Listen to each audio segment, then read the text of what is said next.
Praise the Lord. Good morning. கர்த்தர் நல்லவர், அவர் கிருபை என்றும் உள்ளது.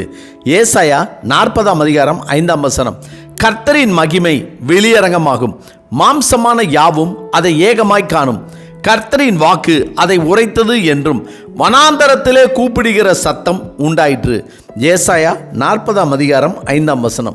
இந்த ஆண்டு கடந்த 8 மாதங்களாக கர்த்தர் நம்மை பாதுகாத்து வழி நடத்தி வரும் கிருபைகளுக்காய், தயவு இரக்கத்திற்காய் நன்றி செலுத்துவோம். சில காரியங்களுக்காய், சில தேவையோடு காத்திருக்கிற நமக்கு எப்போது எனக்கு இருக்கிற இந்த வனாந்தர வாழ்க்கை மாறும் என்று நாம் ஆவலோடு காத்து கொண்டிருக்கிற நமக்கு இன்று ஏசாயா தீர்க்கதரிசி மூலமாக கர்த்தர் சொல்லுகிறது என்னவென்றால், வனாந்தரத்திலிருந்து கூப்பிடுகிற சத்தம் உண்டாகும்.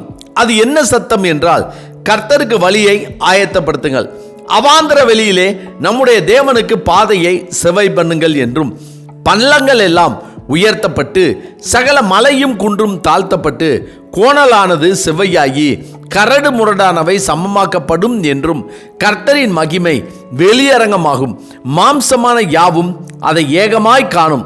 கர்த்தரின் வாக்கு அதை உரைத்தது என்றும் வனாந்தரத்திலே கூப்பிடுகிற சத்தம் உண்டாயிற்று என்பதாகும்.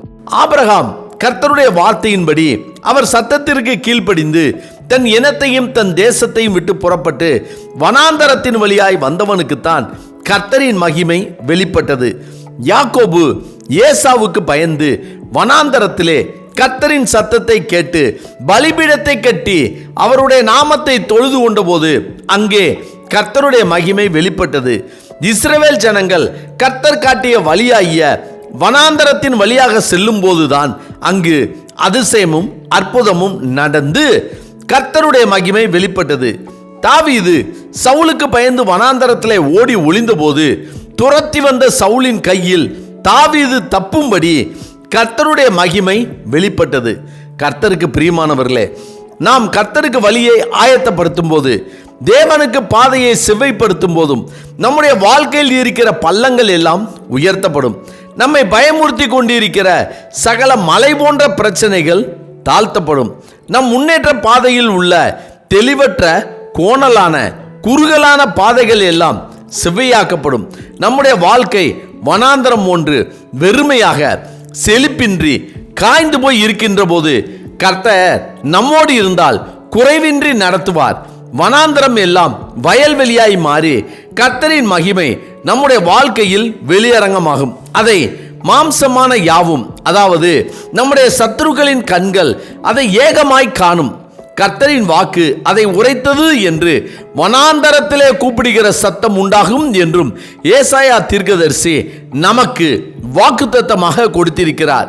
எனவே நாம் கர்த்தருக்கு பயந்து அவருக்கு பிரியமான வழியில் அவருடைய கட்டளைகளுக்கு கீழ்ப்படிந்து நடந்தால் வனாந்தரத்திலிருந்து கூப்பிடுகிற சத்தத்தின்படியும் அவருடைய மகிமை வெளியரங்கமாகி நம்மை எதிர்த்தவர்கள், தள்ளியவர்கள், புறங்கூறியவர்கள் யாவருடைய கண்களும் காணும்படியாக கர்த்தர் நம்மை ஆசீர்வதிப்பார். ஆமென். ஜெபிப்போமா. சர்வ வல்லமை உள்ள சேனைகளின் தேவனாகிய கர்த்தாவே, வனாந்தரத்திலிருந்து கூப்பிடுகிற சத்தத்தின்படி உம்முடைய மகிமை எங்கள் மேல் வெளியரங்கம் ஆகும்படியும், மாம்சமான யாவும் அதை ஏகமாய் காணும்படியும் நாங்கள் உமக்கு பயந்து உம்முடைய வழியில் உமக்கு பிரியமானபடி நாங்கள் உம்மோடு கூட வாழ கர்த்தர் எங்களுக்கு கிருபை செய்தருள வேண்டும் என ஆண்டவராகிய இயேசு கிறிஸ்துவின் இன்ப நாமத்தில் ஜெபிக்கிறோம் நல்ல பிதாவே. ஆமேன், ஆமேன். கர்த்தர் நல்லவர், அவர் கிருபை இன்று முழுவதும் நம்மோடு கூட இருப்பதாக. ஆமென்.